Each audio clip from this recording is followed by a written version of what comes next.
Hello there, little masters, and welcome to another weekly episode of the Prancing Pony Podcast, where tonight, the good stuff will give you the courage to trade riddles with a dragon.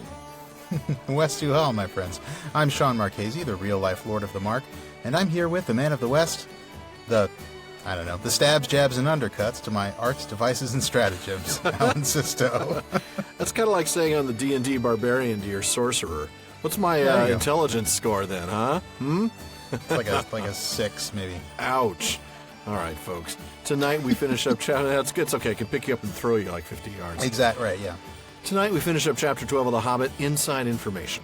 When last we left little Bilbo, he was in Smaug's lair, and the dragon wasn't quite as asleep as Bilbo thought he was. So tonight we finally get a chance to hear from one of the most legendary villains in all of Tolkien's work, nay, in all of literature. Well, and if you're anything like me, I know I said this last time, you can't wait to hear Alan's Smaug voice, which I'm sure he's been working on for days, and I'm sure is going to get Benedict Cumberbatch a run for his money.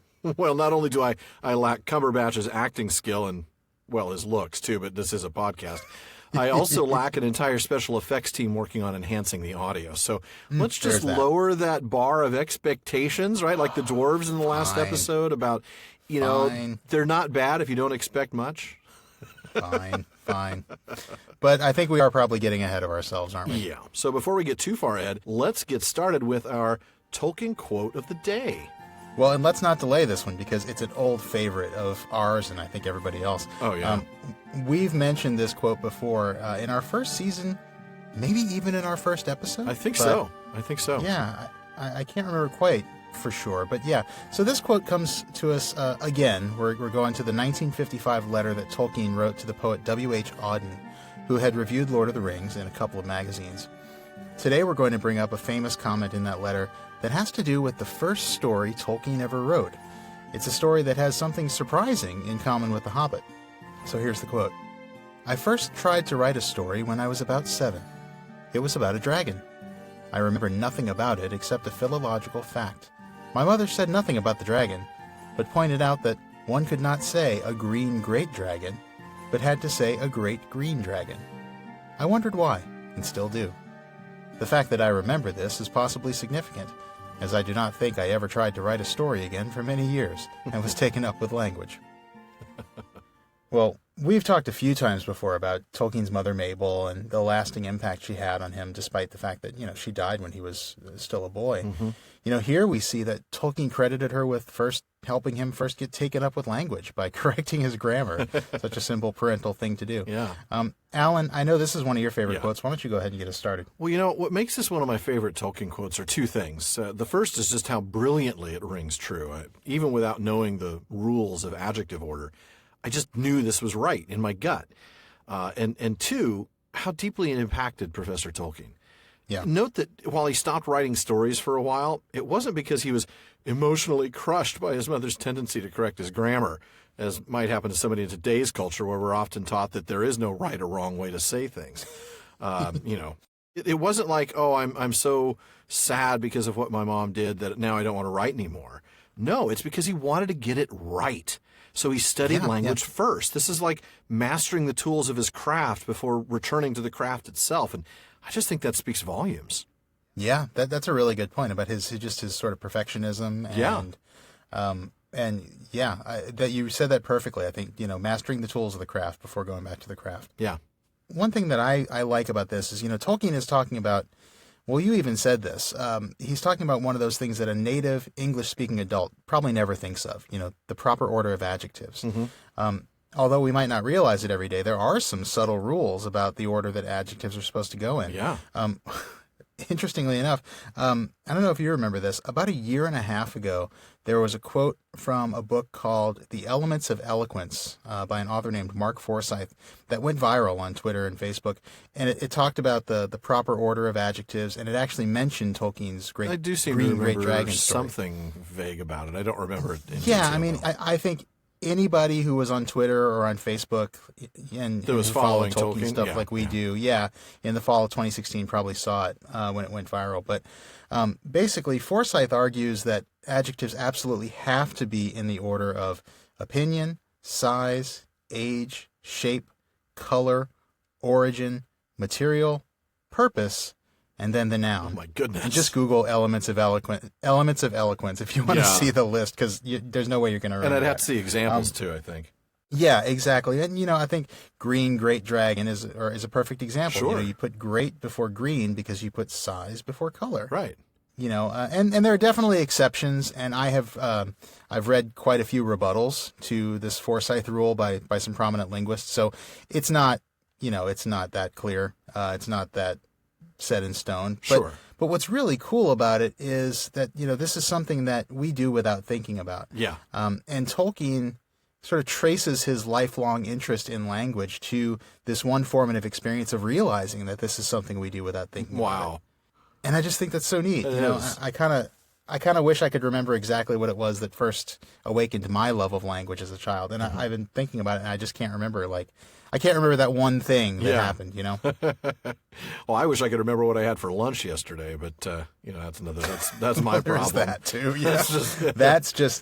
That's just getting older and having kids, my friend.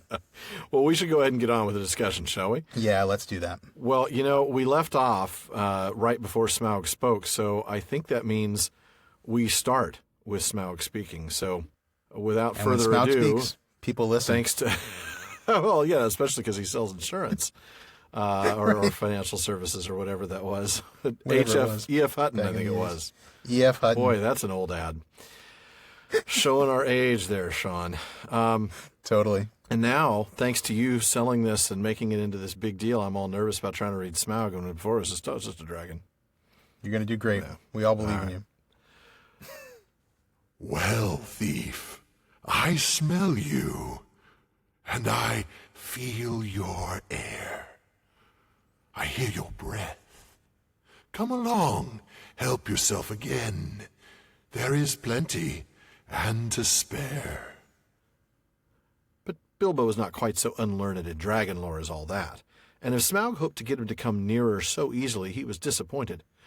"No, thank you, O Smaug the Tremendous," he replied. "I did not come for presents. I only wished to have a look at you, and see if you were truly as great as tales say. I did not believe them." "Do you now?" said the dragon, somewhat flattered, even though he did not believe a word of it. "Truly, songs and tales fall utterly short of the reality, O Smaug, the chiefest and greatest of calamities," replied Bilbo. "You have nice manners for a thief and a liar," said the dragon.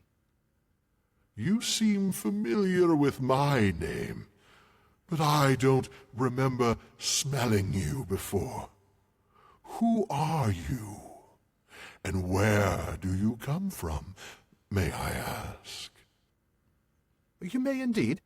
I come from under the hill, and under the hills and over the hills my paths led, and through the air. I am he that walks unseen." "So I can well believe," said Smaug. "but that is hardly your usual name." "I am the clue finder, the web cutter, the stinging fly. I was chosen for the lucky number." "Lovely titles," sneered the dragon. "but lucky numbers don't always come off." "I'm he that buries his friends alive and drowns them, and draws them alive again from the water. I came from the end of a bag, but no bag went over me." "These don't sound so creditable," scoffed Smaug. "I am the friend of bears and the guest of eagles. I am ring winner and luck wearer, and I am barrel rider," went on Bilbo, beginning to be pleased with his riddling. "That's better," said Smaug. "but don't let your imagination run away with you." So, lots to talk about there before we get to even more stuff. Very, very well done. I'll take it. It's all right. Oh, you did great. I think I still like my Glaurung better, but I spent most of my talent in season 1. So what can you do? Your Glaurung compared to your Smaug, maybe. It's like that dragon size chart. It's bigger, better, but it's exaggerated. There you go. There you go. Yeah, it wasn't as much better as you think, is what I'm trying to say. You did great. That's awesome. No, that sounds even worse. What I'm trying to say I knew is what you meant. You did fine. It wasn't that much better. It wasn't that. Your Glowworm wasn't that much better than that. What are you talking about? Ambitious but rubbish. In which Sean digs the hole deeper. Yes, good stuff. While trying to praise his co-host's performance. You don't keep it up. You're done. It's all good. I love that Smaug's first thing is to try to get Bilbo to come in and take something. Oh, just go ahead. It's it's one cup. Take another one. Come closer. Yeah. Yeah. Bilbo, I love this. It's like, Bilbo's not stupid. He may not know all the dragon lore, but he knows better than to buy that one. Yeah. Yeah. Oh, goodness. Yeah, that's pretty common sense, Yeah. I think. Yeah, that's an obvious one. And he knows enough to know how to talk to him, doesn't he? He sure does. This flattery. He comes straight in with Smaug, full the board tremendous flattery, yeah. Yeah. Both barrels. Yeah. And it's interesting that even though, it says that the dragon didn't believe a word of it, but he's still flattered. Mm-hmm. I mean, that's petty. It is petty. He knows it's not true, but he's like, well, at least he's flattering me. Yeah, I'm cool that's with right. that. I know full well he doesn't mean it, but I like the way it sounds. Yeah. That's great. I haven't heard anybody call me the chiefest and greatest of calamities in, a century or more. I like that. You can call me that anytime you want. It's a bit of a mouthful for dwarves to scream as you're burning down their kingdom. Oh, it's the chiefest and greatest of calamities. Oh, goodness, that is hilarious. Which would probably be pretty obvious, really, at that point. You really are the greatest of calamities. My entire town is my city inside a mountain is being destroyed, and all my worldly wealth taken from me. So you are the chiefest and greatest of calamities. Yeah, he just ate my entire book club. Of course, he's the chiefest and greatest of calamities. He just stomped on them and smushed them into so much jelly. Yeah. But before we go into the, I think, really cool and somewhat extensive sidebar on one of the names, I want to kind of go through these things, right? I think we should talk about all of them exactly. and kind of point to the moment in the story. Exactly. Yeah, because Bilbo's doing a little clip show here. He really is. You're right. This is. Yeah, he's talking about like all of his great moments from the last couple hundred pages, and Bilbo's greatest. I definitely think it's worth. Yeah, right, exactly. So let's see. I come from under the hill is the first one. I come from under the hill. Well, that's pretty straightforward. He lives in Bag End Under Hill. But then under the hills and over the hills my paths led. Well, that's the title of a chapter almost. It really is, right? We're talking about chapter 4. Absolutely. We're talking about going through over the hills and into the goblin tunnels. That's right. Over the mountain pass and through the goblin tunnels. And then through the air, so that's the portion related to being traveling with the eagles. Yeah. And clearly, he that walks unseen is the ring. Obviously, the ring. Yeah. Clue Finder's the one we're going to come back to. We're going to get into that one in a minute. That's the one that's got a lot more explanation to it. Web cutter. The stinging fly. The stinging those are fly, both he actually references referenced himself in Mercury. Right. He talked about himself being the stinging fly. And then chosen for the lucky number goes all the way back to chapter 1 and the fact that the dwarves didn't want to go off with 13 of them. Buries his friends alive, sticking them into barrels. Mm-hmm. And drowning them, drawing them alive again from the water. Yep, getting them out of the barrels. My favorite one is the next one. Yes, that's exactly what I was going to say. I came from the end of a bag, so that's easy. That's bag end.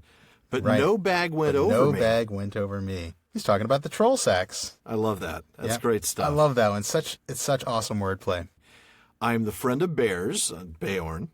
Okay. The guest of eagles, up in the pretty the obvious. Eyrie. Yeah. I am ring winner, referencing his riddles with Gollum, and luck wearer. I think he realizes the ring is a lucky thing. Yeah. Yeah. He's wearing his luck. He's wearing it right now, as a matter of fact. Yeah. And, we saw this at the very end of the previous episode. That he blessed his luck. Ring. He blessed the luck of his ring, Yeah, I'm sure that's very, very much in the forefront of his mind. And then, of course, the famous one that I am barrel rider. So, straddling that barrel on the way out from the Elven King's halls. So, really a great set of names that tell a story if when you know it. Yeah, they really do. He's captured all the memorable moments from his story that we've read. And that tells us that these moments were important for him too. Yeah, you're right. These aren't just the things that we think are cool or the narrator thinks are cool. These are the things that he thinks are significant. That have brought him to this point, and I think that's neat. It seems like he really represents just about everything that's happened to him from the trolls forward, with the exception of Rivendell. You notice he doesn't say anything about the elves.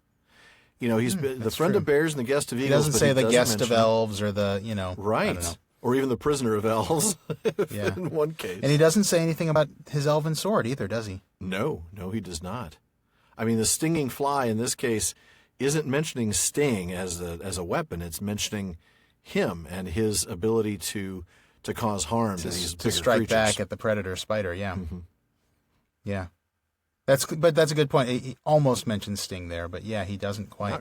Not quite. I wonder if he's trying to stay away from elvish topics. Yeah, I know. You kind of Probably wonder. I don't think he's consciously doing that, no. Yeah, no. But he's also staying away from dwarf topics, too, as we'll find out, since Smaug has something to say about that. That is true.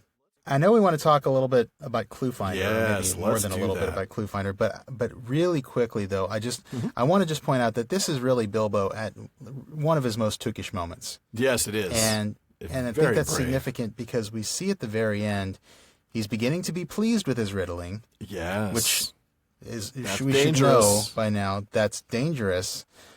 He might be getting a little too Tookish here. And then Smaug even gives him a warning. Yeah, even warns him like, don't get too cocky with this. Yeah, like you're very clever, Mr. Baggins. Basically, is what he's saying. He really is. You're right. Don't get too cocky. Don't let this carry you away.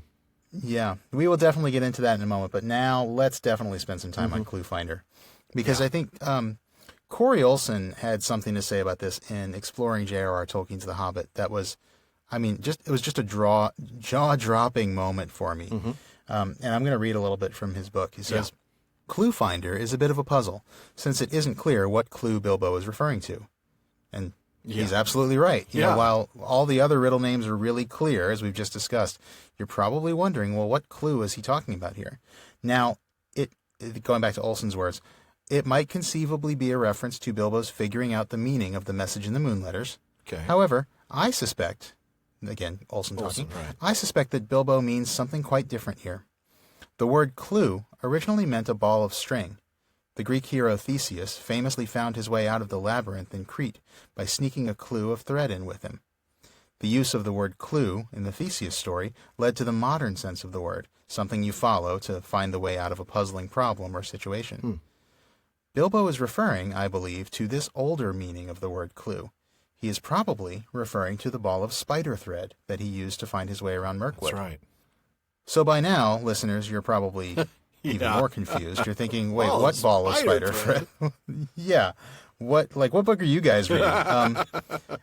Alan's actually got the explanation for that. I'm going to let him give that one. We're reading Ratler's History of the Hobbit along with The Hobbit and along with Anderson's Annotated Hobbit and along with Olsen's book. We didn't get into this back in chapter 8. I know we wanted to. Frankly, those chapters or those episodes. There were a few things going on in those chapters. There was so much going on that we just kind of said, all right, we'll come back to visit this later. We wanted to talk about it here. But there is a Theseus-like detail that was in Tolkien's first draft of the Mirkwood chapter. If we go back to Olsen's commentary on chapter 8, he says, in the initial version, Bilbo shows great resourcefulness in locating the spider's nest.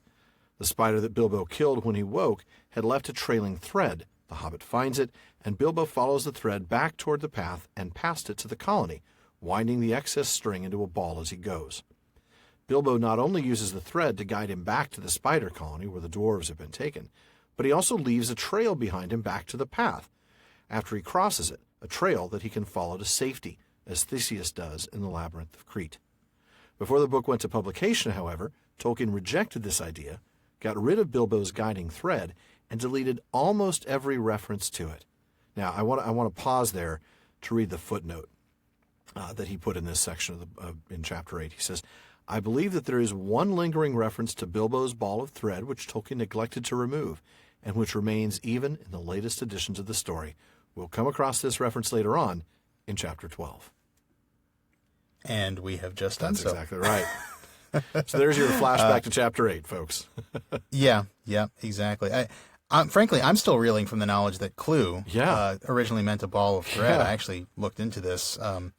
Not that I wouldn't just take Olsen's word for it, but I was just curious, etymology. It was actually originally spelled C-L-E-W as a ball of yarn or thread. But then clue, C-L-U-E, emerged in the 1590s, I think, as basically a new spelling for this new specialized meaning of the way we use it today. Right. A piece of evidence that you use in detecting a crime or solving a mystery. Right. Now, it really is a shame we didn't talk about this back in those 3 episodes, because the last sentence of that paragraph in Olson's book says what he replaced it with, talking about the ball of thread, was simple luck. Yeah. Yeah, we probably would have wanted to spend a little time on think that, so. but Yeah. well. Well, at least we put it out there now. It's another way in which, as the story developed and it changed and Tolkien let it kind of evolve, that he made luck or fate more and more of a driving force. Yeah, and it's a neat reminder that Tolkien, as much of a perfectionist he was, he wasn't perfect. No, even that's after true. taking out the clue of thread, he kept his reference to the clue finder. Although, considering how many times he revised the book even after publication, Yeah, I have to that's wonder true. if he didn't just want to leave it there as a little enigma, something for us to draw our own conclusions That's a about. good that. point. He does like to do that sort of thing. So Yeah. um, Super cool stuff. really is. Just a great word nerd fact, and Love that. a great little detail that's no longer in the book, sadly. Yeah. I mean, it makes sense. He took Tolkien that out. had his reasons for it. Yeah, I get it. So we talked about how, Bilbo was handling this conversation pretty wisely. He knew to flatter the dragon. He knew not to reveal his name. And the narrator tells us that, right? I mean, he actually breaks the fourth wall and says, this is the way you should talk to dragons if you don't want to reveal your name. That's wise. And so, we get that break, and Bilbo knew better than to tell him his name. I frankly couldn't help but think that it's a shame Turin and Nienor didn't Turin didn't know that. You're right, or Nienor, yeah. Especially Nienor, but yeah. Yeah. Yeah, just don't tell Yeah, him. maybe if Glaurung hadn't known their real names, he wouldn't have singled them out for that special plan he had for them. Such a special plan. Oh, goodness. Terrible, terrible stuff. I can't wait to get to Children of Húrin someday. I know it's going to be like 9 years from now, but I know, just about. And we'll, weep our way through the whole story. Yeah. That's such a sad story. I do love this kind of comparison of Smaug's internal thoughts. We get this here where, in a passage that we're not reading right away, but we get that he smiles to himself and thinks that, it's the Lakemen. But then he has something else to say, which is where I'm going to turn to you, Sean, and say, you've got something to read. Oh, now I get to read Smaug. This will be fun. It'll be at least as good as your Glaurung. I don't remember what I did for Glaurung. I don't think you did. I think I took all of Glaurung's time. Did I give it all to you? I probably think just we did. You just take all those. I think we did. All right. Very well, O Barrel Rider. He said aloud. Maybe Barrel was your pony's name, and maybe not, though it was fat enough. You may walk unseen, but you do not walk all the way. Let me tell you, I ate 6 ponies last night, and I shall catch and eat all the others before long. In return for the excellent meal, I will give you one piece of advice for your good. Don't have more to do with dwarves than you can help. Dwarves? Said Bilbo in pretended surprise. Don't talk to me, Said Smaug. I know the smell and taste of dwarf, no one better. Don't tell me that I can eat a dwarf-ridden pony and not know it. You'll come to a bad end if you go with such friends, thief, barrel rider. I don't mind if you go back and tell them so from me. But he did not tell Bilbo that there was one smell he could not make out at all. Hobbit smell. It was quite outside his experience and puzzled him mightily. I suppose you got a fair price for that cup last night? He went on. Come now, did you? Nothing at all. Well, that's just like them. And I suppose they are skulking outside, and your job is to do all the dangerous work and get what you can when I'm not looking. For them. And you will get a fair share. Don't you believe it? If you get off alive, you will be lucky. Oh, man, he is twisted. I mean, he's trying all the angles. Oh, man. You know, He really is, yeah. getting him to turn on the dwarves. Mm-hmm. Yeah. sowing that discord, you know. Yeah, that's and true. That's a common We saw a thread. lot of the same stuff with Glaurung, didn't we? Oh, yeah. You know, just the way that they can turn the truth on its ear. Yeah, yeah. And tell these lies with a kernel of truth in them. There's a few points where he does that. I mean, and the it dwarves really really are kind of gets- skulking outside. Yeah, it is kind of Yeah, his they job are. to do the dangerous work. It is, absolutely. The narrator has already sort of explained that to us. Right. Not entirely to my satisfaction, but he has. True. But, you know, Smaug, he takes that one little seed of doubt that's in Bilbo's mind, and he just works it. Yeah. And he builds a Pokes sort and of prods at distrust. this tiny little hole and until it gets Yeah. to be something pretty big. Yeah. You know, I have to say it was really hard when you were reading that Smaug didn't tell Bilbo there was one smell he couldn't make out at all. I almost said Irish Spring because I thought he wouldn't be able to figure that out either. No, he probably would not. I doubt he smelled a bar of soap for a very long time. Yeah, I just Did the dwarves even have soap? In, you know, who knows? Who knows? Even when they were living there, if they had soap in they had Lonely Mountain. who knows. No, he doesn't The recognize lonely, Hobbit smell, smelly though. That's- mountain. Oh, it's just so musty in there, and it's just all these thousands of dwarves just living together. It's the and beards. Yeah, they don't wash those Oh things. They man, don't have all those beard conditioners and things that kids have these days. beard conditioners. I love it.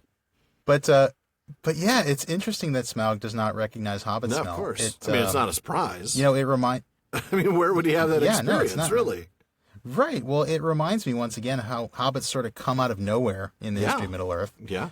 Nobody paid any attention to them. They never figured in any of the great stories.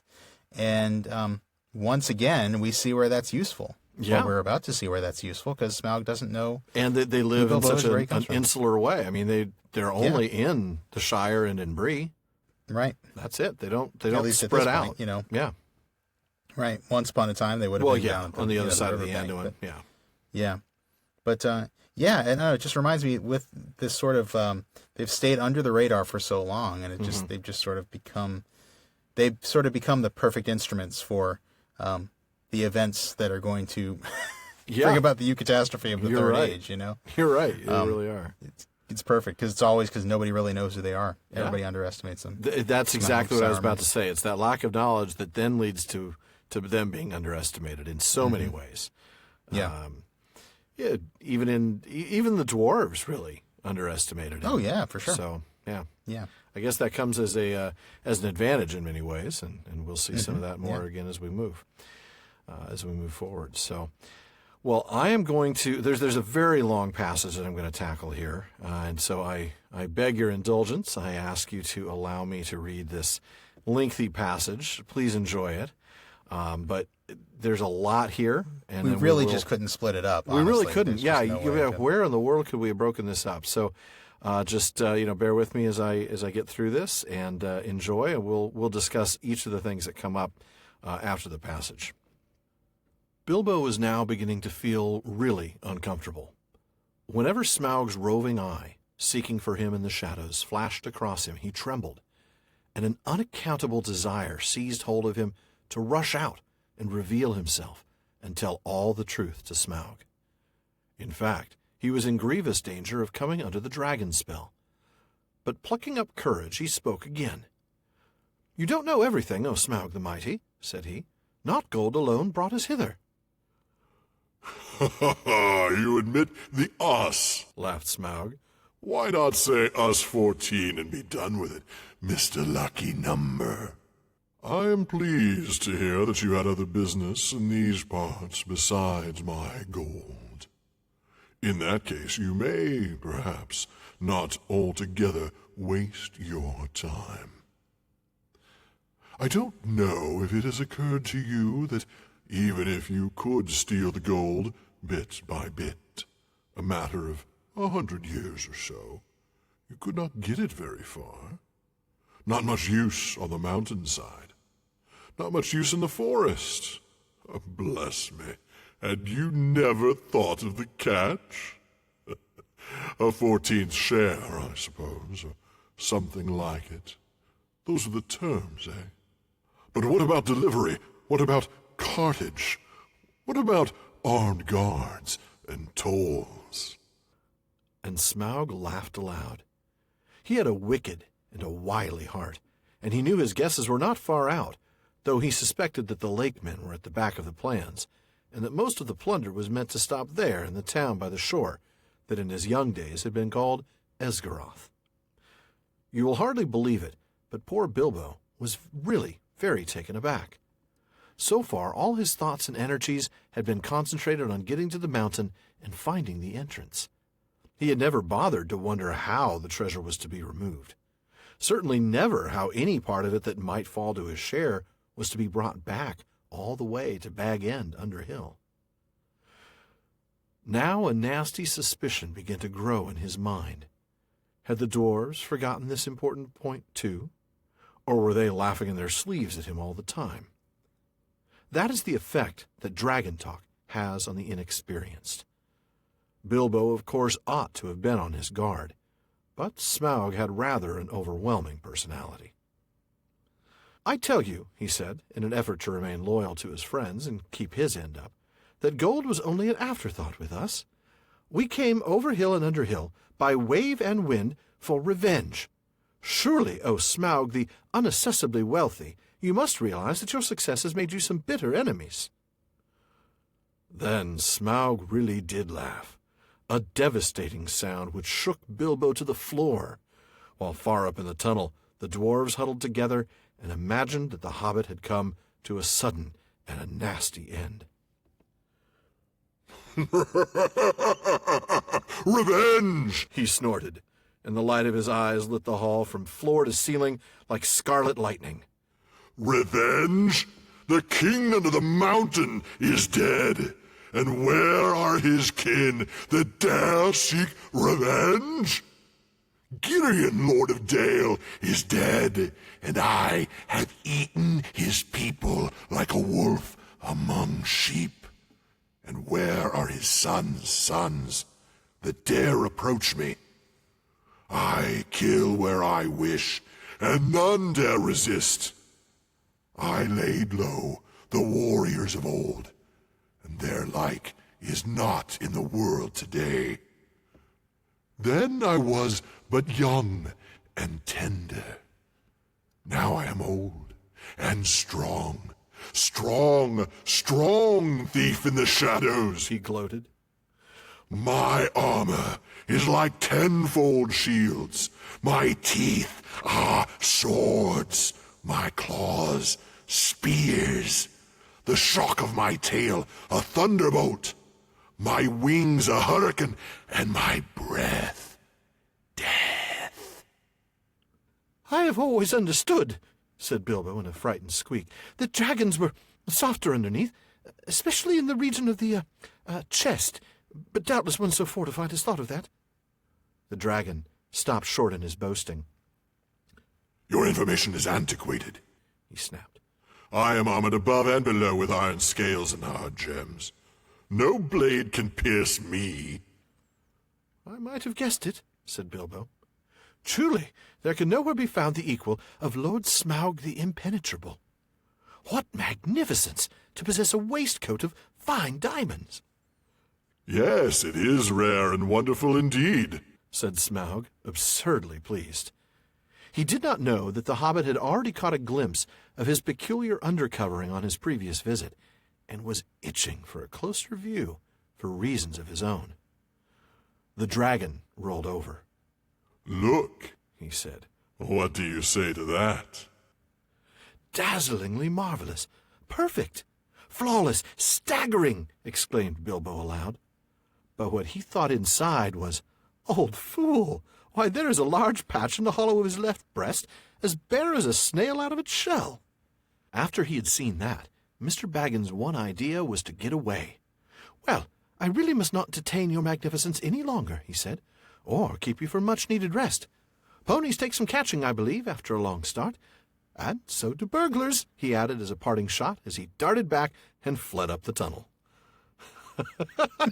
What cheek! What cheek! That parting shot is That hilarious. is I love hilarious. it. Fun stuff. Not wise, but No, funny. not wise at all. Well, we don't read it. We end up finding out that he basically gets the hair on his neck and back singed. Yeah. Singed. Yep. Oh, goodness. What? Well, we definitely have to go back a bit and talk about quite a bit of that. Lots of stuff to talk about here. So much, yeah. You know, earlier we talked about where did that desire come from to come in and take the gold, right? To take the treasure. I think you might have been onto something about the dragon, because here we get the unaccountable desire that seized hold of him to rush out and reveal himself. Now he's really in danger because the dragon is not asleep now. And he's got this potent dragon spell. And we Dragon know, spell that he's in danger of coming under, yeah. having read Turin, what that means. Oh, yeah. I mean, it, for those who have not, it can erase your memory. It can cause you to think you're somebody else. Cause you to think you're somebody else. It can make you almost not quite see things that aren't there, not in a literal sense, but in a in the sense of sort of just coloring your perception of the world. Yeah, misinterpreting all the facts. And misinterpreting things. Yep, exactly. It can also cause you to freeze physically, to just not move. Oh, yeah, that's true, too. Yeah. Oh, man. Yeah. So it's a good really, thing. Really nasty stuff. Good thing he doesn't fall into that. And I think that tells you something about the strength of Glaurung versus the strength of Smaug. I mean, let's be honest. As cool a character as Bilbo is, he doesn't have he's that... He's not Turin No, strong. he's not Turin. Or even Nienor strong. No. He's not the... He doesn't have that hardness of spirit. Yeah. And clearly, if those two could fall into the spell of Glaurung, and Bilbo was able to just pluck up a little courage to avoid falling under the spell of Smaug, the dragons have, this used to be a great neighborhood. the dragons aren't what they used to be. They're not what they used to be. They don't make them like they used to. No, they definitely don't. But Glaurung was, the father of dragons. He was something special. Yeah. But yeah, we get more of this attempt to turn Bilbo against the dwarves. And he starts to fall for it because, frankly, it's a really good point. Yeah. Did you think about these things? Yeah, I mean, there is a kernel of truth here. This. Yeah. How did you think you were going to get the gold, to get the treasure out of here anyway? Right. And then how are you going to get it home? How are you going to get it home? What about delivery? What about cartage and tolls? I love that. That's great. And the narrator does tell us in the following paragraph that, when he says Bilbo was really very taken aback, he goes on to talk about how short-sighted Bilbo had been. I think we've done a good job of focusing on how short-sighted the dwarves have been, but it's because we have a hard time missing the obvious. Well, that's true. The dwarves didn't even really look past getting to the mountain. No. Bilbo failed to look past, getting inside the mountain, and he never really thought about what was going to happen. Well, and to be honest, I think there's a part of that's because, of course, it never came up from the dwarves' perspective. They don't have to take the treasure anywhere. They don't have to figure out where to take it. This is their home. That's a good point. Bilbo, on the other hand, is the only one who has to go all the way back. Bilbo has to go home, and he has to get this treasure back. Yeah, that's a good point. Yeah. So no wonder the dwarves never talked about it. Yeah. Really interesting. That's a really good point, although it does beg the question of, what they would have done if they hadn't gotten rid of the dragon. Were they just going to squat, right there in the tunnel? There you go. We'll just stay there for a while. Yeah. But again, because there is this kernel of truth in what Smaug is saying, Bilbo does start to get suspicious. The suspicion begins to grow in his mind. Yeah. And he starts to think that maybe they're even laughing at him. Yeah. But that's an effect of dragon talk. We see this throughout the Legendarium. That it's not only dragons, but words have power. You think of somebody like Saruman, the effect of Saruman's voice. That was where I was thinking next. I was starting thinking in first stage with the power of the words of Feanor and how the Noldor ended up, as besotted as if with wine and as briefly. That's a good and then, point. of course, all the way into the third age was Saruman and his ability to weave words and say them in such a way that everybody just feels like what he says is right. Yeah. And here it's the same kind of thing. Smaug has an overwhelming personality. Such a subtle, just a nice little an understated way. Yeah. Yep. Really is. Yeah.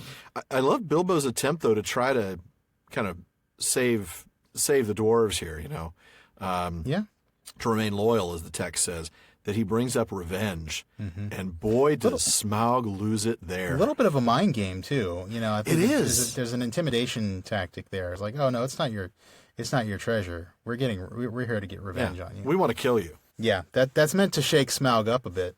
And it does. It does. I mean, I think at this point, Smaug loses it.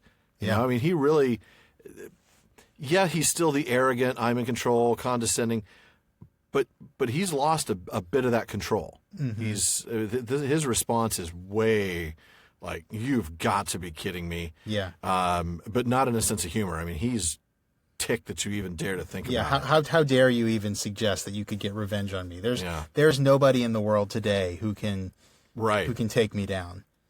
Oh man. And then, that is such a great paragraph.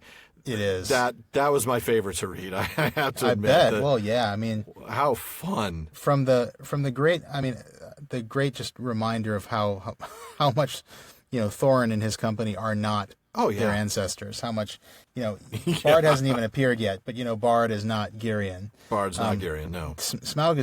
Smaug's right. There should not be anybody around who can take him down. There's nobody here, and that was when I was young and tender, and now I'm significantly stronger.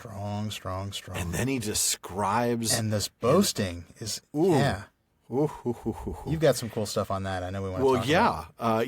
We Ratliff actually suggests that we compare his boasts with the description of the dragon in the Bible in Job 41. Now, this is relevant because Tolkien's actually alleged to have worked on the translation of Job.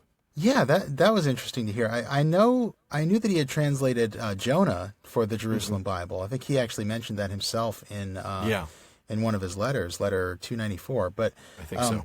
But according to Ratliff, and Ratliff is actually citing a reference that was given to him by Wayne Hammond, the publisher of the Jerusalem Bible said that Tolkien also worked on the Book of Job, providing its initial draft and playing an important part in establishing its final text. Yeah. Now, I have to admit, we don't often read from the Bible here on the Prancing Pony podcast. It's not what this is about. But Ratliff's suggestion that we compare Smaug's boasts with the Leviathan from Job 41 is a good one. I'm picking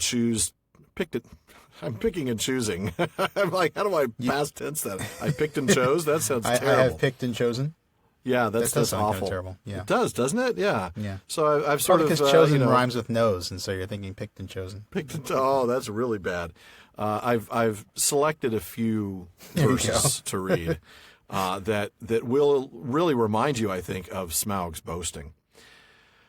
Next, I will talk of his limbs and describe his matchless strength. Who can undo the front of his tunic or pierce the double armor of his breastplate? Who dare open the gates of his mouth?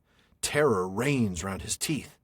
His back is like rows of shields, sealed with a stone seal, touching each other so close that no breath could pass between, sticking to one another, making an impervious hole. His sneezes radiate light. His eyes are like the eyelashes of the dawn. From his mouth come fiery torches. Sparks of fire fly out of it. His nostrils belch smoke like a cauldron boiling on the fire. His breath could kindle coals. Flame issues from his mouth. Sword may strike, but will not stick in him. No more will spear, javelin, or lance. Iron means no more to him than straw, nor bronze than rotten wood. No arrow can make him flee. A sling stone tickles him like hay. Club seems to him like straw. He laughs at the whoring javelin. He has sharp potsherds underneath and moves across the slime like a harrow. I mean, wow, you're not kidding. I mean, that really does sound like a dragon. It sounds like Smaug. Sounds like a dragon, and the reference to like my armor's like tenfold shields. Yeah. The teeth are swords, the claws, spears. That's reminiscent of this vision of a dragon. Making an impervious hole. I love that. Yeah. That bit about his armor. The shields, the rows of shields. Yeah. It's powerful stuff, and I don't even know that I'd really. His sneezes radiate light. It's kind of a funny one, but I mean, you think about like a dragon and the idea that they might sneeze fire. Yeah, that's interesting. It is interesting, just so that people are aware, because that's not a edition that maybe anybody's familiar with. That's not actually the Jerusalem Bible, because I couldn't find one online, and I don't have one. Oh, okay. Because it's a Catholic text. Primarily for Roman Catholic scholars, from what I remember reading. But the text that I read why Tolkien was working on it. Exactly. The text that I read is from the New Jerusalem Bible, so I assumed it's fairly similar to what Tolkien would have been involved in drafting or editing, in some context. Close as we could get with close as we could get. Absolutely. Yeah. absolutely. Yeah. Well, So- it's definitely, the comparison is definitely there. I can absolutely it's really see it. apt. Yeah, Yeah, it really very is. much so. That's really cool. and- While we know Tolkien knew his Bible anyway, it's really compelling to know that he actually worked on this book. That he, that's what I think is what I find so intriguing. That he'd spent some time working on it. He kind of had to dial back his involvement. The letter that you mentioned, he did seem to imply that he was, invited to work on more, but that Jonah was really the only one that he could complete. Okay. So it sounds like his involvement with other Old Testament books was less than, the full translation, but that he was certainly involved in this one, according to what Hammond found. And this was all later in his life, wasn't it? I mean, because this would have been in Bible came out in 66. Right. I think so. So yeah. So maybe a few years before that was when he was working on it, but it definitely well after The Hobbit came out. Oh yeah. Well, I mean, this would have been in the early to mid 60s that he was working on that. So even the passage here where the dragon, where Smaug says, "I am armored above and below with iron scales. No blade can pierce me." That's very much like what we just read about. That swords can't get through, breath neither can can pass. javelins or right. The part where he literally says Right. that sword may strike but will not stick in him, no more Yes, will you're spear, right. javelin, or lance. So You're right, yep. yeah, he's really claiming to be this a really disaster of biblical proportions, if you will, Quite literally, yeah. in a very literal sense. Pretty cool stuff. Wow. But That's Bilbo really cool. maintains his cool, doesn't he? He continues to Yeah, flatter yes. him. Yeah. Lord Just Smaug trying- the impenetrable. He's just trying to fish it out of him. Fish it out of him. If Bilbo is not a fisherman, he should try it. 'Cause He should. He's very good at it. This makes me think to go back to chapter 5 and the riddles with Gollum and how easily Bilbo got flustered back then. And like, remember when Gollum was like pawing at him and so he couldn't think of a riddle? Gollum was sort of there was a cat and mouse game there, and Gollum was the cat. Bilbo is kind of the cat, at least in this scene. He's kind of playing with Smaug a little bit. He is. And it's almost like that scene with Gollum was practice that he needed to get confident and to get kind of that boldness that he needed. He's not as rattled. I mean, he's a little rattled, I think, when his Bilbo in a frightened squeak. But he wasn't so frightened that he forgot what he wanted to do, which was to get a peek at the underbelly. Right. He keeps his composure for long enough to get the information he needs. Absolutely. Yeah, absolutely. And he really wanted to get a closer look. He'd remembered, I think, his father's it was his father's statement about every dragon has a soft spot. So he really wanted to get that look. He says, "Oh, it's perfect, it's flawless," but he's like, "Whoa, wait a minute, there's a big old hole." You fool! There's a big hole there. Yeah. I love the reference, by the way, as bare as a snail out of its shell. It actually kind of reminds me of the thrush we just saw in the last chapter, who was knocking snails against the gray stone, breaking their shells to get to the meat inside. You mentioned that before we recorded. That was an interesting catch. I just thought of, like sort of the literal snail out of its shell, thinking of, something soft and vulnerable. Something you can squash. But the reminder of the thrush is kind of neat. Yeah, it's just, I don't know. I don't know if he intended that, but I certainly thought about it only because we just saw that happening and talked at length about snail anvils, which, there's a phrase I never thought I'd use in 100 years. Snail anvil. Snail anvil. Yeah, certainly not twice in a couple of weeks. No, definitely or more than not. twice. Yes, two separate mentions in a couple of weeks. So, we talk about Bilbo being, bold and not afraid and how cool that is, but he takes it a little bit too far, doesn't he? He goes too far here. He's starting to get a little too Tookish here, Yeah. And Smaug has warned him, don't let your imagination run away with you. But that's exactly what he's doing. He's just getting too proud. Amazingly, Smaug manages to be more foolish and proud. Mm-hmm. Yeah, that's true. And so that's how, Bilbo ends up winning that one and gets the information he needs. But then, what does he do? He makes this last little right. It's that last little comment. dig that's the one that shows Bilbo's gotten too proud, too confident in his riddling skills. You know, just sneak away. Yeah. Well, that's where the cat and mouse thing becomes very apparent to me, because he's really just messing with them at this point. Yeah, he is. And so where's the line? And so do burglars. Yep. Ponies take some catching after a long start, and so do burglars. Boop.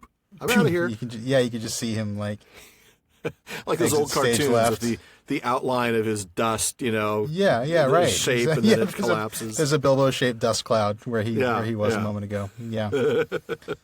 But he learns from it.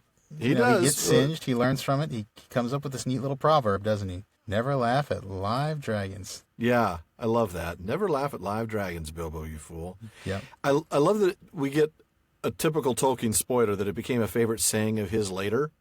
So I guess that he is tells going us to survive this. he's going to survive. Yeah. Not that you didn't know that, but Tolkien does that a lot, doesn't he? Yeah, he does. Sort of tells us, oh, by the way, in future, 50 years from now, he would do this. And you're like, oh, well, I guess he'll make it through. He kind of likes to have his cake and eat it too, allowing himself to look at the story from, many hundreds of years later, ages later, and kind of, assuming that we know what's ultimately going to happen, while also occasionally dipping into the thick of the action like he did last time with the the present tense. Yeah, that's true. That's a good point. The pride of teasing the dragon like that, of giving him that little snark. Not smart, dude. Just an unwise decision. not wise at all. No, but he did make it out. Yep. We're very pleased to know that because he has some information, some inside information. Yes. That's going to help down the road. Yes, in indeed. fact, I think you'll be telling us about that a little bit. I shall, yeah. He's just gotten out. He's all singed. He's frizzled right down to the skin. And then I'll pick up. In the meanwhile, his friends did their best to cheer him up, and they were eager for his story, especially wanting to know why the dragon had made such an awful noise and how Bilbo had escaped. But the hobbit was worried and uncomfortable, and they had difficulty in getting anything out of him.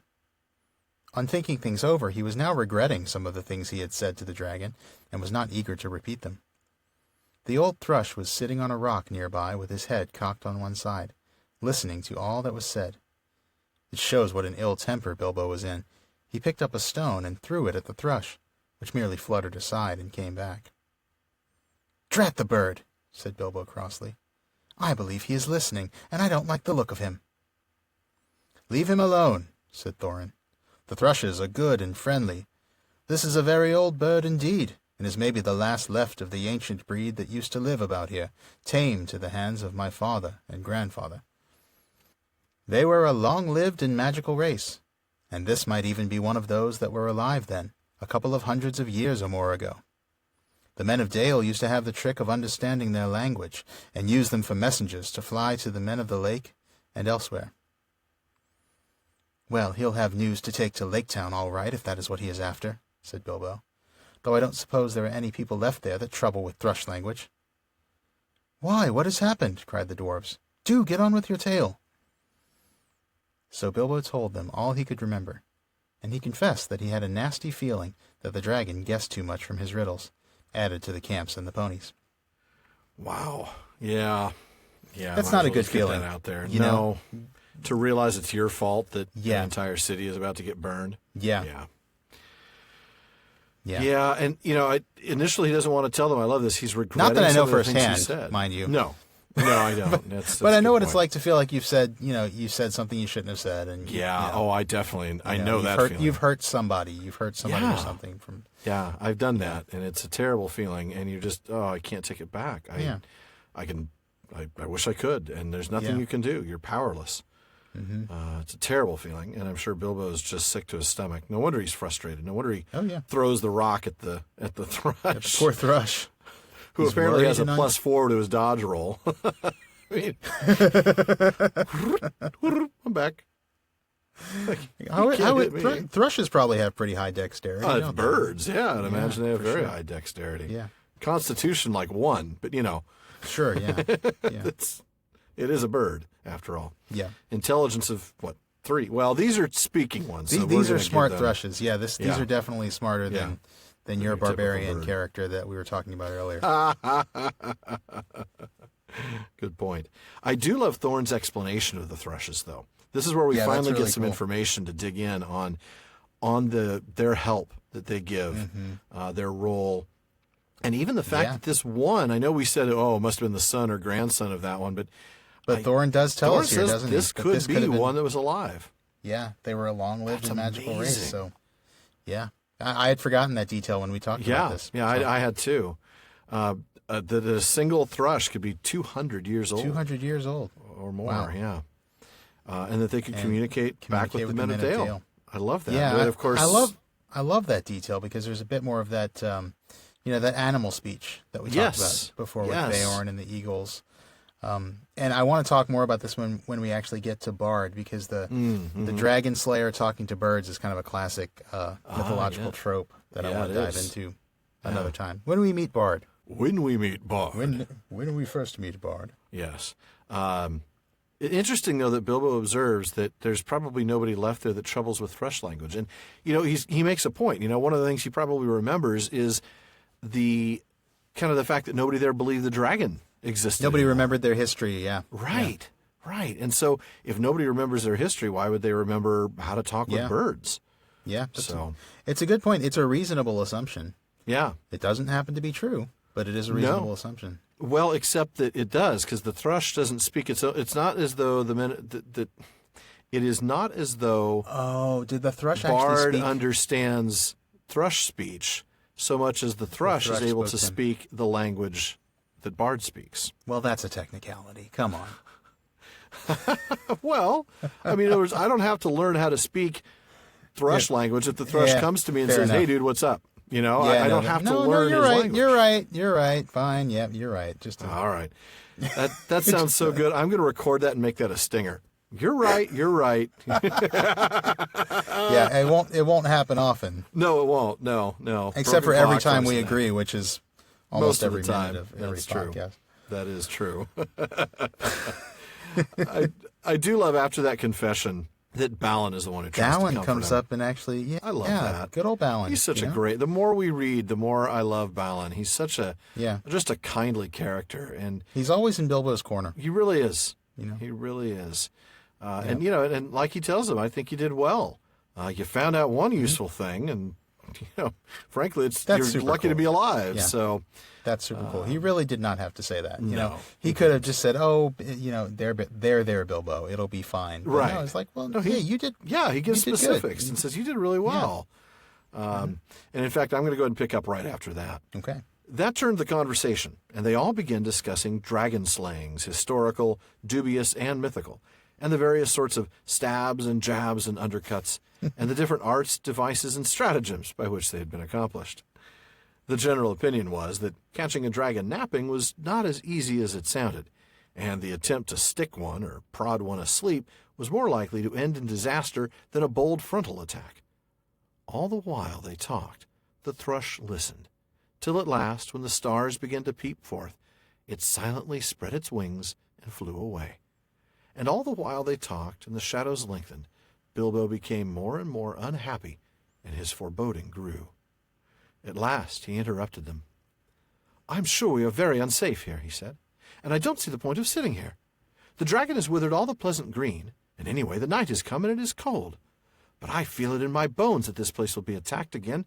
Smaug knows now how I came down to his hall, and you can trust him to guess where the other end of the tunnel is. He will break all this side of the mountain to bits if necessary to stop up our entrance, and if we are smashed with it, the better he will like it." He's right. And even though Thorin kind of dismisses him, "Well, you're gloomy." Yeah. Yeah. Why I are just you talked so to a grouchy, dragon. man? Come on. Smell my singed hair, Thorin. You might understand then why I'm kind of gloomy. Yeah. You killjoy. Seriously. I love though that. Oh, go ahead. Go ahead. Sorry. No, I was going to go back to the beginning and talk about the. Yeah. That they discuss various real and mythical ways of killing dragons. Yeah, they just start busting out the stories. Right. Well, there's two things I love about this. First of all, there's some really cool triads here. Yes. Historical, dubious, and mythical. Love that. Stabs and jabs and undercuts. Yep. Arts, devices, and stratagems. I just think that's a lot of fun. It's just some of that rhythmic language that Tolkien works in there just to make it just fun to read. Yeah. But the thing I really love about this is these dwarves are just sitting around talking about these things like they know what they're talking about. Exactly. It's all just talk. None of them has any idea how to kill a bluster. dragon. They probably know some stories, but, maybe they know the story of Turin. Maybe. I mean, an undercut, that made me think of that, because, he came from underneath and stabbed him from the bottom. Yeah. Yeah. So, they probably know a few stories, but None of these guys They has don't any. know. They don't know any more about how to kill a dragon than you or I do. No. In fact, we might know more because we might know the story of Turin Turambar better than they do. That is quite possible. But I'm not going to test that anytime soon by going out and trying to kill a dragon. I shall not. So I just There's love a that. lot of things Turin did that I'm not going to do. No, there's quite a few things that we don't need to repeat. But I just love that they sit around again, it's just as Thorin is all bloviating and blustery, these dwarves are just kind of like, well, I'm gonna give him one of these, and here, well, it's just, you can just imagine. I'm gonna give him the way what for, and I'm gonna. Yeah, right. It makes you think of that moment in the film with Nori. I'll give him a taste of dwarven steel. Right? Sure, you will. Oh, right, yeah. Yeah. Yeah. Go back to belching the alphabet or whatever it is you're doing in that scene. Sorry. Well, man, I don't really remember so much of that movie. It's better when you don't have an eidetic memory. It truly is. Yeah. Not that I have one. I just know it's better if you don't. Even if you're partway there, it's worse. Yeah. But so let's see. The thrush flies away. Right. So then they move inside. Right. Bilbo with his gloomy words. Yes. And so they do move back Old in. Debbie Downer here says we should go Debbie inside Downer. before the dragon comes and kills us. That's right. So they get back down and they keep on talking. And now they talk about something else, right? Yeah, they do. Okay. The talk turned to the dragon's wicked words about the dwarves. Bilbo wished he had never heard them, or at least that he could feel quite certain that the dwarves now were absolutely honest when they declared that they had never thought at all about what would happen after the treasure had been won. "We knew it would be a desperate venture," said Thorin. "And we know that still. And I still think that when we have won, it will be time enough to think what to do about it. As for your share, Mr. Baggins, I assure you we are more than grateful, and you shall choose your own 14th, as soon as we have anything to divide. I am sorry if you are worried about transport, and I admit the difficulties are great. The lands have not become less wild with the passing of time, rather the reverse. But we will do whatever we can for you, and take our share of the cost when the time comes. Believe me or not, as you like." I like that. That's right? a nice moment for Thorin. Yeah. Yeah. Thorin's just like, look, all I can do is tell you what we'll do. You're going to have to choose whether to believe us or not. But yeah, he certainly offers to help out with transport. Certainly if it's going to cost them a little bit to get that 14th of the treasure safely home. And Thorin really seems to be sincere about this. I think so. I think he really is being truthful. Yeah, he's not about trying to this. pull a fast one over him and just snow him. No. Yeah. You can almost hear a little bit of hurt in some of his words. Yeah.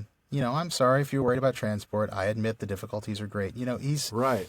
It's like he's finally acknowledging that this is something they hadn't thought about, and you can kind of, I don't know. I feel like a little regret for maybe not figuring it out there's a little earlier. regret. Yeah. And maybe a little hurt when he feels like Bilbo doesn't trust him or even mistrust him a little bit. When you talk to a dragon for a while, you might not trust somebody too. Oh yeah, absolutely. Yeah. Dragon's good at that. But now after that, the talk changes again, right? Yeah. I'm going to go ahead and pick up the next paragraph. From that, the talk turned to the great hoard itself, and to the things that Thorin and Balin remembered. They wondered if they were still lying there unharmed in the hall below. The spears that were made for the armies of the great King Bladorthin, long since dead. Each had a thrice-forged head, and their shafts were inlaid with cunning gold, but they were never delivered or paid for. Shields made for warriors long dead. The great golden cup of Thror, two-handed, hammered and carven with birds and flowers whose eyes and petals were of jewels. Coats of mail, gilded and silvered and impenetrable.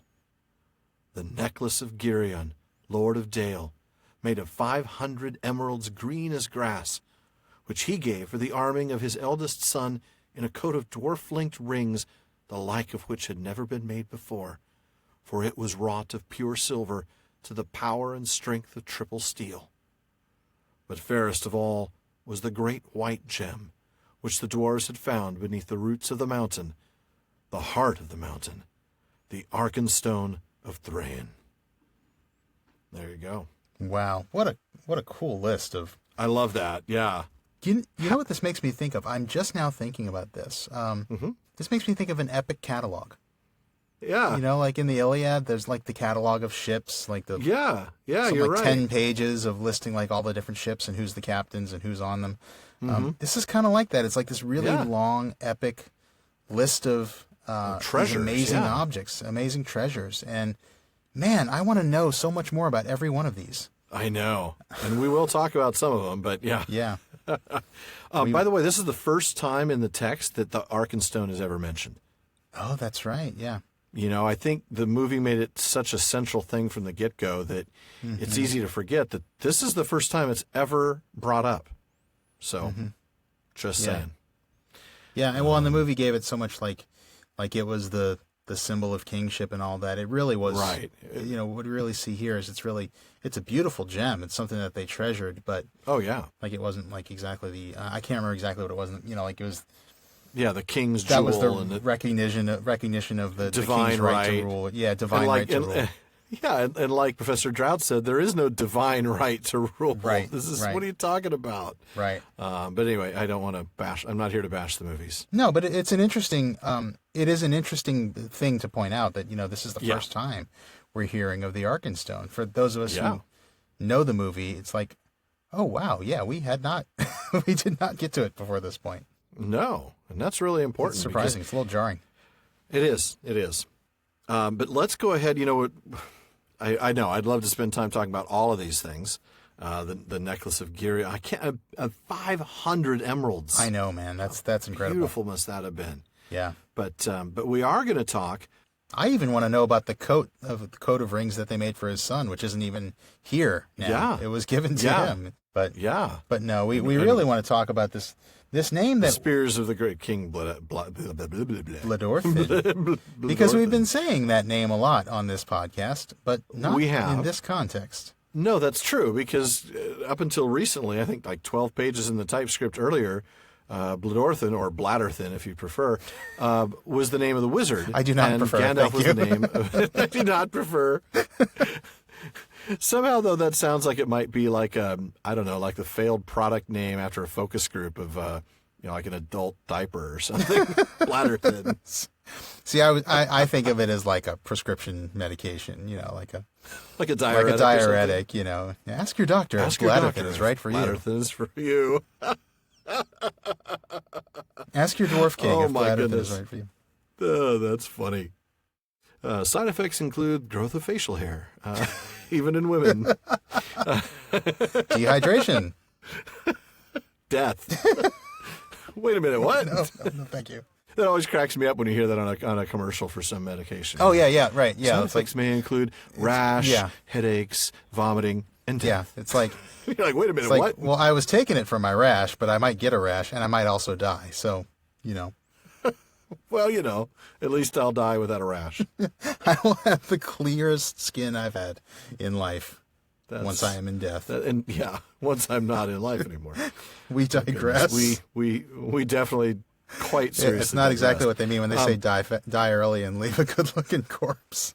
No, I don't think that's at all what they mean. Oh my goodness. Your fatal rash cream. Anyway, let's move along. So here's the thing. We'd used the name Bladorthin earlier to describe the wizard because Gandalf was the name given to the leader of the dwarves. And only at the point in the typescript where they got to Lake Town and Thorin says, I am Thorin, son of Thrain, son of Thror. That's the first time that he wasn't Gandalf. Right. And that was when Tolkien discarded that idea and gave the name Gandalf to the wizard. So what did he do with Bladorthin? He gave him to this guy, and we know next to nothing about him. Didn't want to lose the name, but we don't get anything about him, do we? No. What we know of Bladorthin is, thin. I mean, this is literally all we get. Whoever he was a king who had died long before, but had placed an order for some really cool spears, but didn't pay his invoice. Quite possibly because he died. Right. Yeah, that's about all we've got. I mean, we have to go to the etymology, and we do know a little bit about that to get any information about him. When I say we know, I should say John Ratliff knows, and we can read his book. There you go. Tolkien never explained the meaning, of course, because it's just a one and done mention. But Right. Ratliff Why is actually bother? and Ratliff has actually dug deep into some of the lexicons that are published in the linguistic journals. And while I won't read the entire 1 or 2 page note on this, he basically came up with the idea that Blador probably applies to wide open country. Whereas thin, the element thin, means gray, and that's one we know, like from Thingol. Yeah, right? that's much more familiar Right. to us, right? So Ratliff says the simplest translation would be the gray country. Alternatively, if we stress the or element, Bladorthin, then this becomes Gray Plains Fey, or even Gray Master of the Plains, which is starting to get kind of interesting, because when you start to think about Gray Master of the Plains, maybe you can start to think about you're not too far from Grey Wanderer at that point. Well, that's true. And maybe that kind of puts you in mind of Gandalf a little bit. I don't know. Yeah. But that's really all we've got is just this etymology for this name. Yeah. And nothing else. So there's been a lot of speculation about who or what he was. There are some Tolkien scholars who think he was an elven king. Yep. Some others think that he was a man, maybe even a man of Dale, maybe even a king of Dale. There's just a wide range of theories, and unfortunately, not a whole lot to support any of them. No, there really isn't. I mean, I personally, I cannot buy that he was an elven king. All the elf kingdoms are accounted for at this time, and he's not named in any elvish. There's just not enough kingdoms for us to think, well, that there's some hidden elf kingdom. No, there isn't. We know where all the elves are. They're all accounted for. I mean, unless it was somewhere back east, but then, off the map, but then it's like we don't really even know anything about those places. So Right. There's nothing to base it on. You're speculating based on nothing at that point. Right. But I think the thing that really kind of gets me is that we get this generic king. He was just a king rather than an elven king. Thranduil, even though he wasn't named, is the elven king. Even in the description of Thranduil, when they're talking about Thingol, the old elven king, he's referred to as the elven king. So I kind of get the feeling that he's not an elven king, or we would have heard that he's the elven king, the great elven king. Bladorthin, the elven king, or something like that. Right. Yeah. The generic king makes me think that he's supposed to be a familiar thing. Like, frankly, that's why I think he's a man.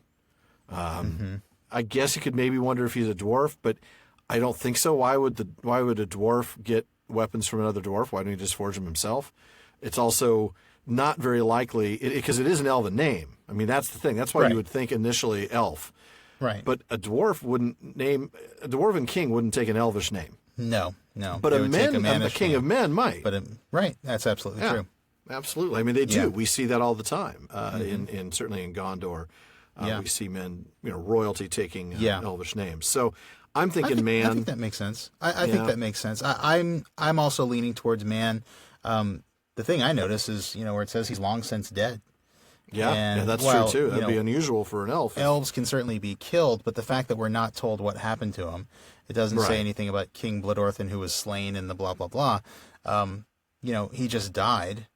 Well, that tells me he was probably mortal, and therefore a man. Point. But that's I'm about with as far as we can get, though. That really is it. I mean, probably out there with Queen Beruthiel somewhere. Being mysterious. He might. Maybe that's what he was. Maybe he was like an old lover of Queen Beruthiel or something. I don't know. Oh, that's just too weird. Isn't it, though? Second age. Yeah, no, I can't go there. I don't know. He definitely does not seem to be that old. I don't think Erebor was there in the Second Age. It was actually founded at some point in the Third Age. 17. That might be something to look up. Maybe we'll look that up. But he definitely wasn't. But he really is not. That was a joke. It's just it was absolutely a joke. Just my co-host was just joking, folks. It's a reference to the fact that they are both textual ruins. There you go. Professor John. That's the thing. That's exactly right. So back into the text of the chapter, we get these other things that we just can't go into. There's no details on the shields for these warriors, or there's no more detail on the great golden cup of Thror. I do love the detail we get on the necklace of Girion, but that's all we get. That's all we get, unfortunately. Yeah, and then of course the description of the Arkenstone. I'm going to have you read a passage here. Yeah, and I think we'll wait probably until we actually get to the Arkenstone. We actually see it before we really talk. We'll talk more about that. Cool. Because that's really going to be a pretty lengthy sidebar. We can talk about the influence of the Silmaril on the design of the Arkenstone, that sort of thing. Sounds good. All right, well, then I think that takes it to my next passage, Yeah, right absolutely. below Thorin's comment about the Arkenstone. Mm-hmm. But the enchanted desire of the horde had fallen from Bilbo. All through their talk, he was only half listening to them. He sat nearest to the door, with one ear cocked for any beginnings of a sound without. His other was alert for echoes beyond the murmurs of the dwarves, for any whisper of a movement from far below. Darkness grew deeper, and he grew ever more uneasy. "Shut the door," he begged them.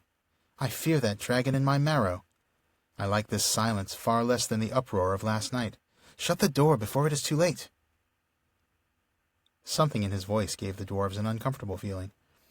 Slowly, Thorin shook off his dreams, and getting up, he kicked away the stone that wedged the door. Then they thrust upon it, and it closed with a snap and a clang. No trace of a keyhole was there left on the inside.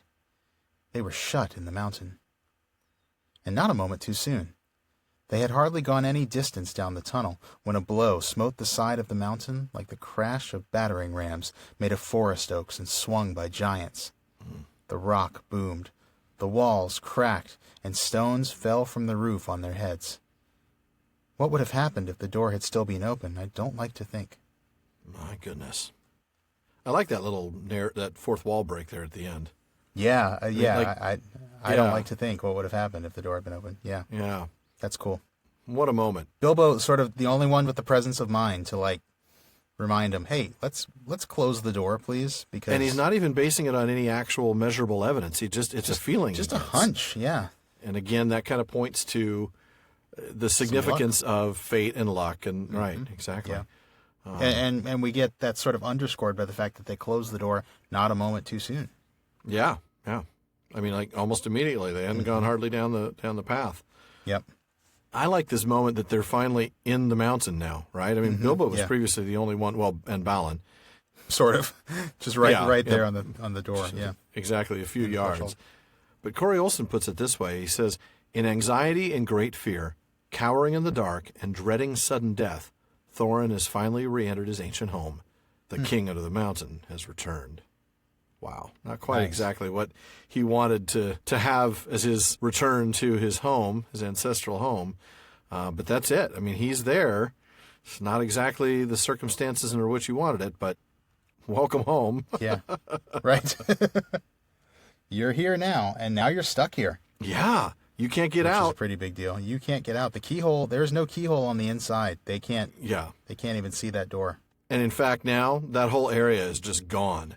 I mean, Yeah. Smaug's out there just Yeah, destroying that whole doorstep everything. area has been destroyed, hasn't it? Yeah, the scorched grass, the thrush's stone, it's all gone. Disappeared in Tolkien, I love his use of words like this, in a jumble of smithereens. There you go. Well, there's that's not awesome. a word Yeah. you see in everyday use. But Yeah. And now we'll find out how that happened. All right. Smaug had left his lair in silent stealth, quietly soared into the air, and then floated heavy and slow in the dark like a monstrous crow, down the wind towards the west of the mountain, in the hopes of catching unawares something or somebody there, and of spying the outlet to the passage which the thief had used.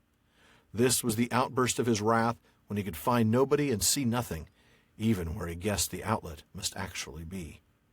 After he had let off his rage in this way, he felt better, and he thought in his heart that he would not be troubled again from that direction. In the meanwhile, he had further vengeance to take.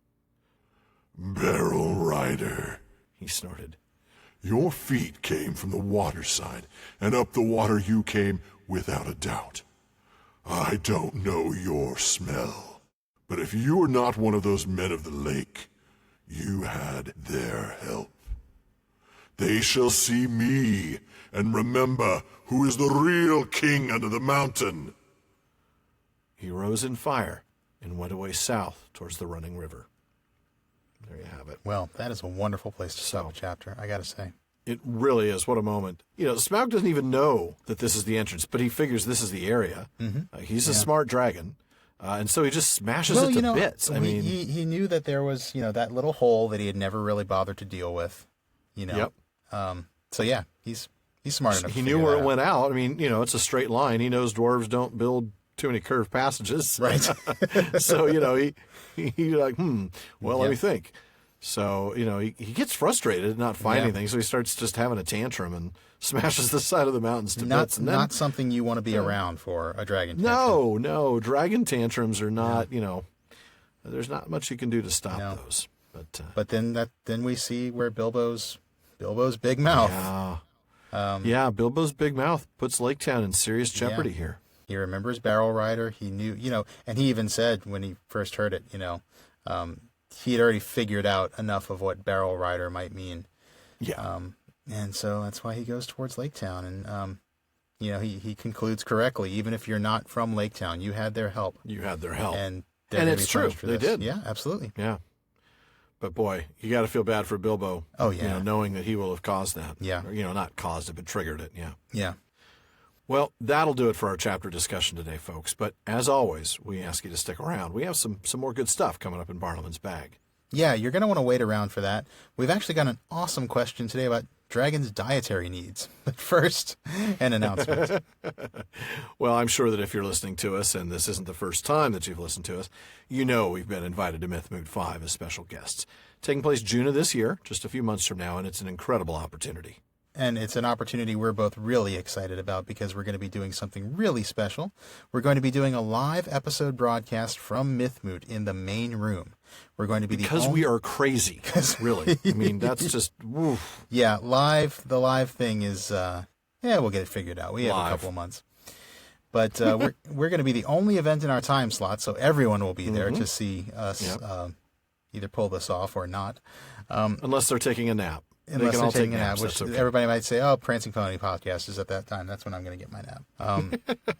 No, don't do that. It's going to be a lot of fun. We'll be joined by some special guests, including John Garth, Corey Olson, as well as Douglas Anderson and Mark Ockrand. And the show will air live on Facebook at the time of the event. That's 1 o'clock Eastern Time on Saturday, June 23rd.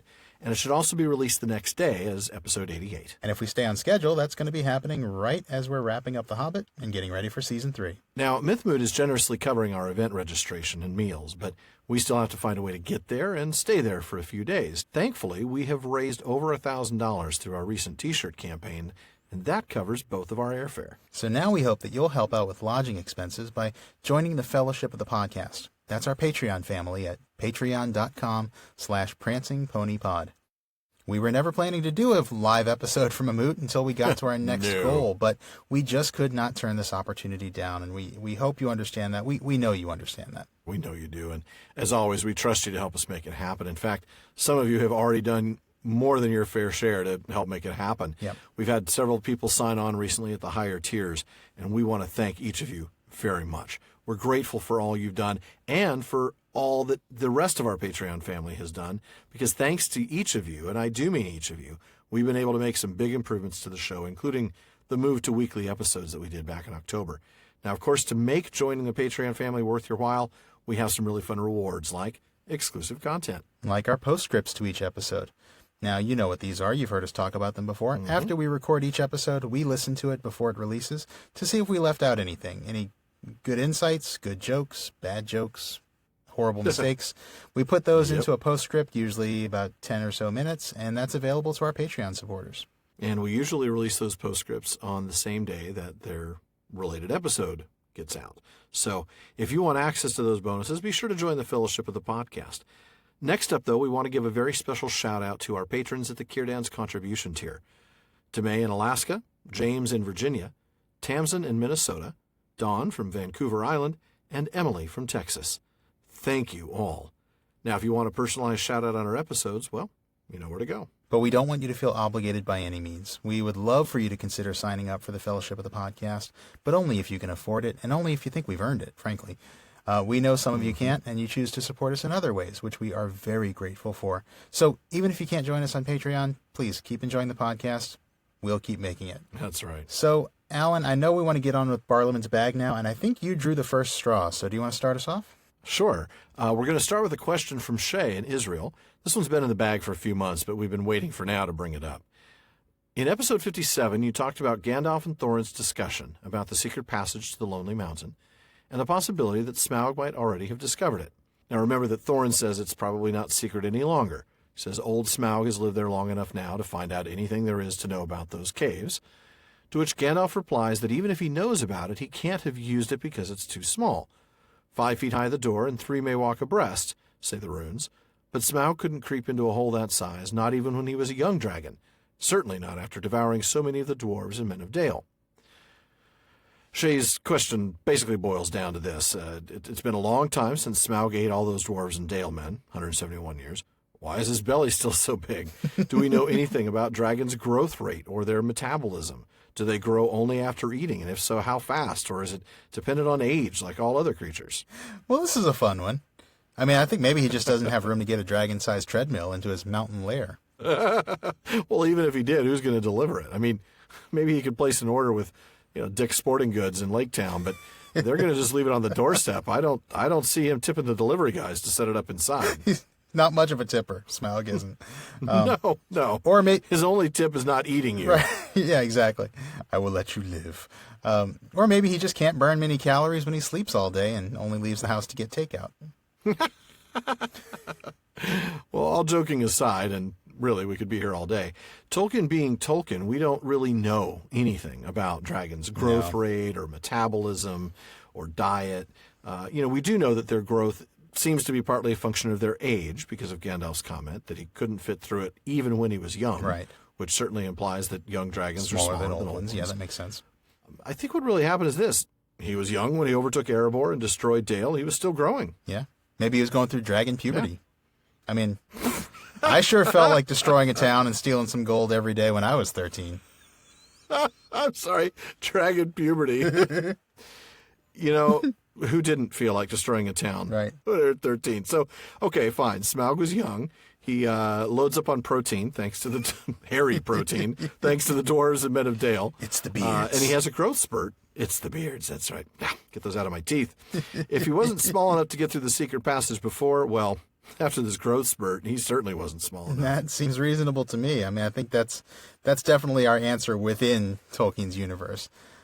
Sure. I also kind of want to take a step back and just think that I think Tolkien maybe was just leaving a little Easter egg for some of his philologist friends. He did this sometimes. Yeah. Remember what we discussed last episode about the origin of the name Smaug. Letter 25, Tolkien said, the dragon bears as a name, a pseudonym, the past tense of the primitive Germanic verb smugan, to squeeze through a hole. Tolkien said, a low philological jest. I mean, it reminds me a lot of another dragon story he wrote, Farmer Giles of Ham, which was full of all these linguistic jokes that you kind of have to be a philologist to get. I kind of think Tolkien's just making a joke here. His name, if Smaug's name means squeezed through a hole or crept through a hole, something to that effect, here's Gandalf making the observation that he couldn't creep through a hole that size.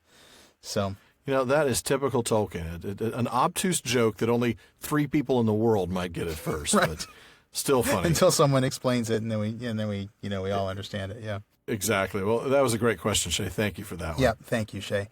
And now we've got a question from a good friend of mine, actually, Emily in Austin, Texas. She wrote into us recently to say, in the chapter, I'm going to paraphrase a little bit, in the chapter Inside Information, which, of course, we've just finished reading, before Bilbo heads for the second time into a now furious Smaug's lair, he says to the craven, mostly useless dwarves, and those are all Emily's words, which is, I think, partly why she and I are such good friends. He says to the craven, mostly useless dwarves, perhaps something will turn up.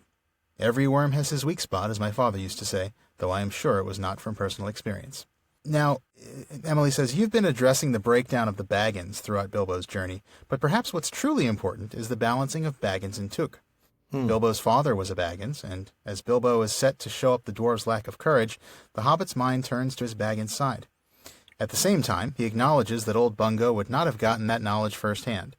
Maybe Bungo was quoting Belladonna or his father-in-law. Good point there. Yeah, that's true.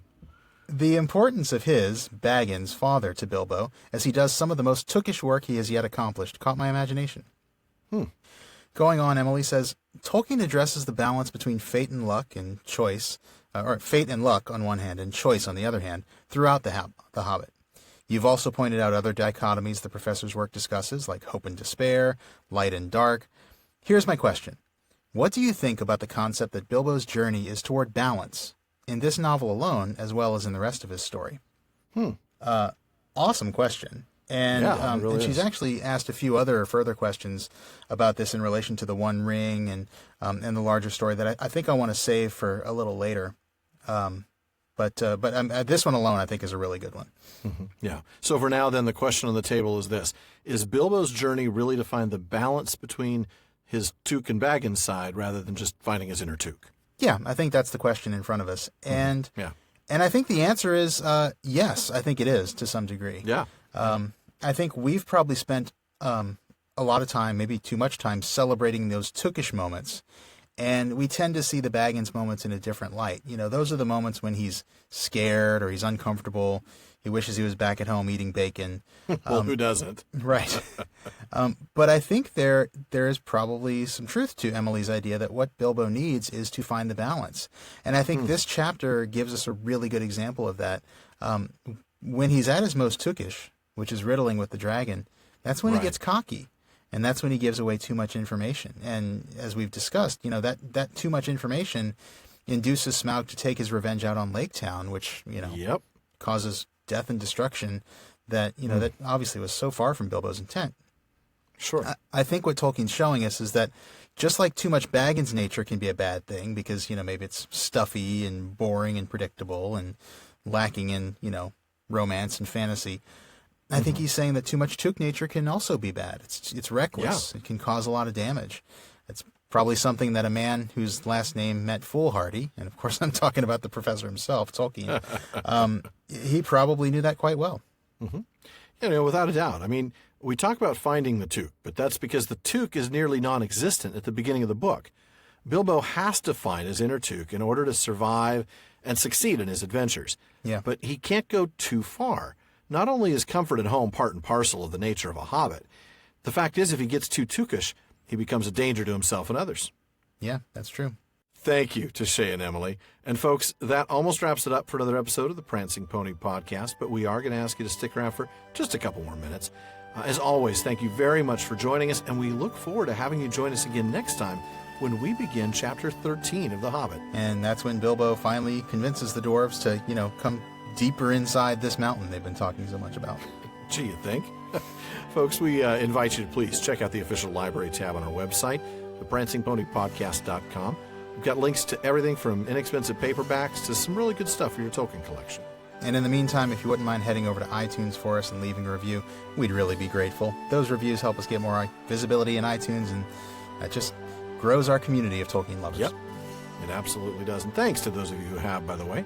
We do still read every single one of them. Every and one. we really do appreciate all the nice things you say about us. And we've now started picking out one special review every week to feature on our social media networks. It's just our little way of saying thank you for leaving a review. So if you'd like to see your name or your alias in lights on our pages, now it's easy. Just leave us a review. Absolutely. And make sure you never miss an episode of the Prancing Pony Podcast by subscribing to the show through iTunes or your favorite podcast app. You can find us in most any podcast directory, including Spotify now. And we want to thank all of you who've become part of our social media family. We set out to start a Tolkien conversation that everyone could join, which is why we have our online common room on Facebook at the Prancing Pony Podcast, on Twitter at Prancing Pony Pod, and on Instagram at Prancing Pony Pod. One last thing, as always, don't forget to send your thoughts, comments, and most of all, your favorite flattering terms to use on an enraged dragon good to one. Parliament at theprancingponypodcast.com. That's our new email address, or new this season, so it's not really new anymore. But still take note, Barliman at theprancingponypodcast.com. We'll try to get them into our next episode. Well, hour 35, hour 40, still far too short a time to spend among such excellent and admirable listeners. But until next time. Farewell, friends.